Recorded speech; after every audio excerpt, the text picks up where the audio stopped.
बिस्मिल्लाहिर्रहमानिर्रहीम। अस्सलामु अलैकुम वरहमतुल्लाहि वबरकातुहू। सिरात मुस्तकीम चैनल में आप सबको मैं खुशामदीद कहता हूँ। एक इम्पोर्टेंट खबर शेयर करने जा रहा हूँ कि पाकिस्तान में ओपन मार्केट में डॉलर की इस वक्त कीमत 158.15 रुपये हो गई है, जो कि पाकिस्तानी तारीख में पहली दफ़ा डॉलर की ये कीमत हुई है, जिसकी वजह से काफ़ी ज़्यादा महंगाई हो गई है। आम रोज़मर्रा की अशिया काफ़ी महंगे दामों फरोख्त होना शुरू हुई हैं और कारोबारी हजरात भी काफ़ी परेशान हो गए हैं।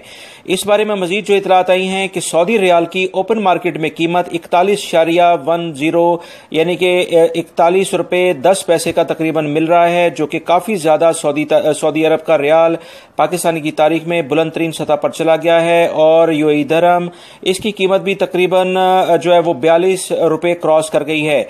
आने वाले दिनों में इसमें मजीद कितना इजाफा होता है या पाकिस्तानी हुकूमत इस बारे में क्या इकदाम करती है, ये देखना होगा, क्योंकि इस तरह से रियाल की और डॉलर की कीमतें अगर बढ़ती रहीं तो आवाम का जीना महाल हो जाएगा। इस बारे में मजीद जैसी कोई इतलात आएंगी फौरी तौर पर आपसे शेयर करूंगा। मेरे चैनल को लाजमी सब्सक्राइब कर लीजिएगा, वीडियो लाइक लाजमी करेगा। अस्सलामु अलैकुम।